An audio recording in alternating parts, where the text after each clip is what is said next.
Hello everyone, welcome once again in my YouTube channel in AK career academy.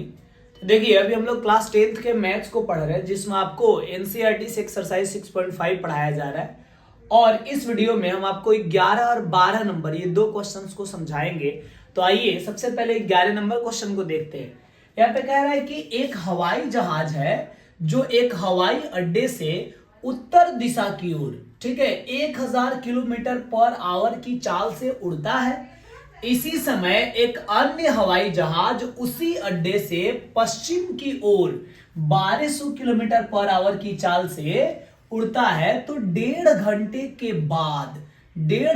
के बाद दोनों हवाई जहाज के बीच की दूरी क्या होगी, यही आपसे पूछा जा रहा है। तो सबसे पहले आप डायरेक्शन समझिए। डायरेक्शन में क्या होगा कि ऊपर की ओर ना हम हमेशा उत्तर दिशा को दर्शाते हैं, नॉर्थ को, नीचे की ओर दक्षिण यानी साउथ को, ठीक है। और राइट साइड में देखा जाए तो पूरब दिशा को दर्शाया जाता है और लेफ्ट साइड में पश्चिम दिशा को लिखा जाता है, ठीक है।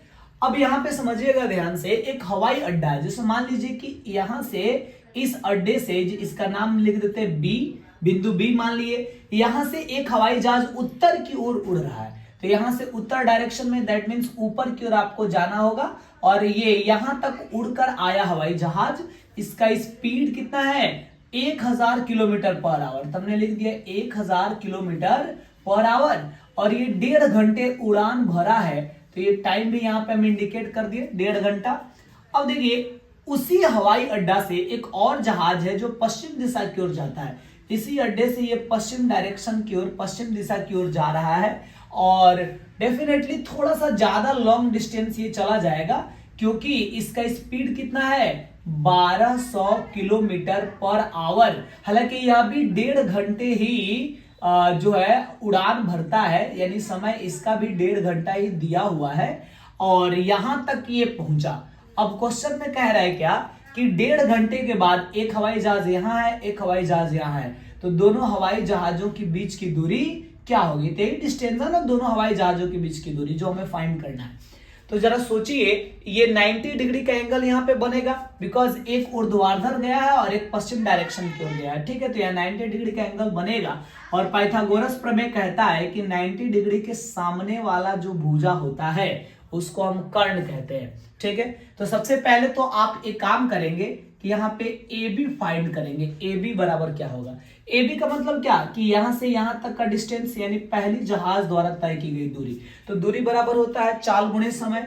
तो हवाई जहाज का चाल है 1000 किलोमीटर पर आवर और समय दिया 1.5 घंटा, ठीक है। तब देखिए क्या हो जाएगा, 1000 और 1.5 घंटा का मतलब 2 एकम 2 एक 3/2, ठीक है। तो ये 2 से आप इसको कटा देंगे तो आ जाएगा 500 और गुणा कर देंगे तो 1500, यानी इतना किलोमीटर डिस्टेंस जो है पहली जहाज तय किया है। फिर दूसरी जहाज द्वारा तय की गई दूरी जो ये BC है, ये क्या होगा, तो BC इक्वल टू हो जाएगा डिस्टेंस इंटू टाइम, ये भी होगा। तो डिस्टेंस है 1200 किलोमीटर और टाइम तो यहाँ भी 1.5 घंटा ही है, यानी कि 1200 गुणे ये हो जाएगा 2 एकम 2 और एक 3/2। तो ये 2 से कटाएंगे तो 600 और 600 में 3 से गुणा करेंगे तो 1800 किलोमीटर ये डिस्टेंस आ गया, ठीक है।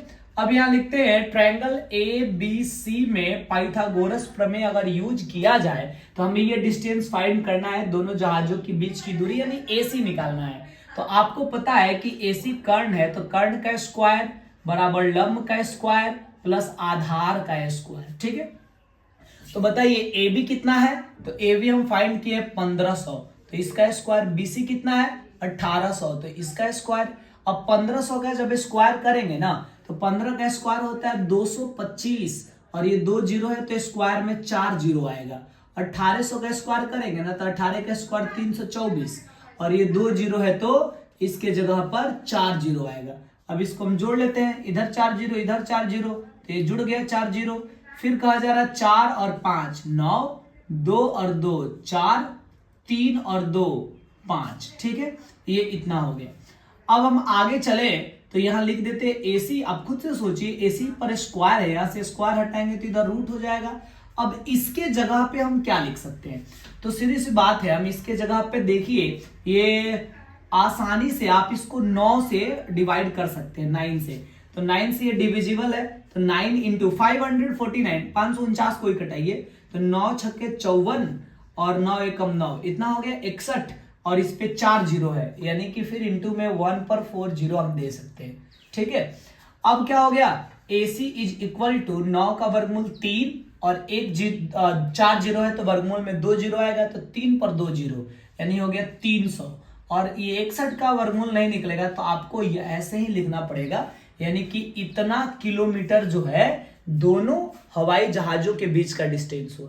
आई होप कि आपको ये क्वेश्चन भी समझ में आ गया। अब आइए इसी वीडियो में हम आपको 12 नंबर क्वेश्चन भी समझाते हैं। तो देखिए 12 नंबर जो सवाल है इसमें कह रहे हैं कि दो खंबे जिनकी ऊंचाई है 6 मीटर और 11 मीटर है। तो सबसे पहले हम क्या करते हैं, मान लीजिए कि ये कोई एक खंबा हो गया, इसका नाम लिख देते हैं AB, इसका ऊंचाई 11 मीटर मान लेते हैं। एक और खंबा है सेकेंड, इसको मान लेते हैं PQ और इसका हाइट दिया हुआ है 6 मीटर, तो इसका 6 मीटर लिख लिए। कह रहा है कि ये समतल भूमि पे खड़े, यानी ये प्लेन सरफेस पे एकदम समतल भूमि पर ये दोनों खंबे खड़े हैं। इनके निचले सिरों के बीच की दूरी 12 मीटर है। तो इस खंबा का निचला सिरा, इस खंबा का निचला सिरा, दोनों के बीच का डिस्टेंस कितना है, 12 मीटर है। इनके ऊपरी सिरों के बीच की दूरी हमें फाइंड करना है। तो इसका ऊपरी सिरा ये हो गया और इसका ऊपरी सिरा ये हो गया, यही दोनों डिस्टेंस हमें फाइंड करना है, यानी ये ऊपरी सिरों के बीच की दूरी हमें फाइंड करना है कितना होगा।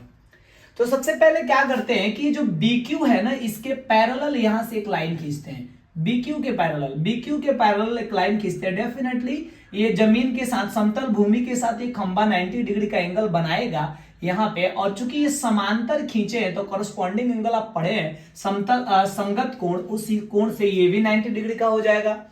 अब इस हिसाब से देखें तो ये चूंकि यहां से यहां तक है 6 मीटर, चूंकि ये यहां भी 90 डिग्री का एंगल बनेगा ना, तो आपको पता है कि अगर ये दोनों समांतर है तो समांतर रेखाओं के बीच जो लंबवत दूरी होती है वह इक्वल होता है। तो ये टोटल 11 मीटर है ना, और इस पॉइंट को चलिए मान लेते हैं R।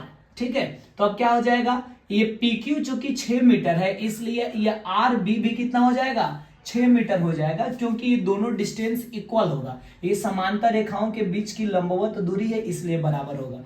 और टोटल 11 मीटर है, जिसमें ये 6 मीटर निकाल दीजिए, तो ये कितना बचा, ये बचा 5 मीटर। ठीक है, और एक और चीज कि ये 12 मीटर ये वाला है, तो ये वाला भी डिस्टेंस कितना होगा, ये वाला भी डिस्टेंस हो जाएगा 12 मीटर। अब आप देख ले, ऊपर वाला जो छोटा ट्रायंगल बन रहा है ना, उसका नाम है ट्रायंगल APR। इस ट्रायंगल में देखा जाए तो आप पाइथागोरस प्रमेय का यूज कर लेंगे, और 90 डिग्री के सामने वाला ये साइड हो गया भुजा आपका कर्ण, तो कर्ण हो गया आपका AP स्क्वायर बराबर AR स्क्वायर अब प्लस PR स्क्वायर। ठीक है, यानी कर्ण का स्क्वायर बराबर लंब स्क्वायर प्लस आधार स्क्वायर। तो AR कितना है 5 और PR कितना है 12, तो 5 का स्क्वायर हो गया 25, 12 का स्क्वायर 144, जोड़ देंगे 169, AP पर से स्क्वायर हटा देंगे तो इधर रूट, और इसका वर्गमूल 13 मीटर। दैट मीन्स दोनों खंभों के ऊपरी सिरों के बीच की दूरी 13 मीटर हो गया।